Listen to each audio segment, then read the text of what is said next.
Si est une scène totalement invraisemblable et très malaisante qui s'est produite ce vendredi 16 juin sur BFM TV, en lien avec l'affaire Karine Esquivillon.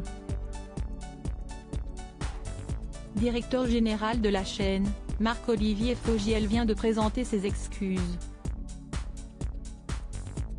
Suite une erreur technique, nous regrettons la diffusion de propos inappropriés qui n'ont pas leur place sur notre antenne.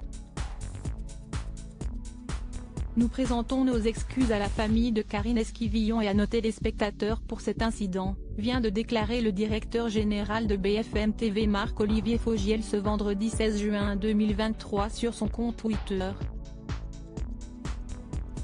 Ce message d'excuses fait suite à la scène incroyable qui s'est déroulée ce matin, sur la chaîne d'information en continu durant l'émission Le Live Toussaint. Alors que Brice Toussaint demandait au journaliste expert en police-justice Maxime Brandt-Tété de livrer ses informations sur l'état dans lequel se trouvent les proches de Karine Esquivillon, dont le corps sans vie vient d'être retrouvé après les aveux de son mari, la voix de reporter a été doublée. Ainsi, on entend un doublage qui explique avec une voix parodique: « Très bien, ils sont heureux, une petite fête est prévue ce soir au village ». Une séquence totalement hallucinante, qui n'a pas manqué de faire réagir de nombreux internautes. À commencer par Vincent Flibustier, formateur conférencier en citoyenneté numérique basé en Belgique, qui a de nombreux followers sur son compte, plus de 43 000. Michel Pial mis en examen pour rappel, le mari de Karine Esquivillon, une mère de famille vendéenne qui avait subitement disparu il y a déjà plus de 2 mois et demi, est passé aux aveux dans la nuit de jeudi à vendredi, révélant à leur enquêteur la localisation du corps de son épouse qui a été retrouvée peu après. Je confirme que Michel Pial a reconnu les faits et indiqué aux enquêteurs où se trouve le corps, a notamment précisé la procureure de la République de La Roche-sur-Yon Emmanuelle Lépicière-Alla.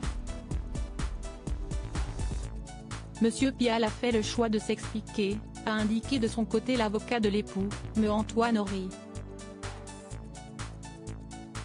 En fin de garde à vue, le mari a affirmé aux enquêteurs avoir tué son épouse accidentellement en manipulant une arme, selon une source proche de l'enquête, confirmant une information du Parisien.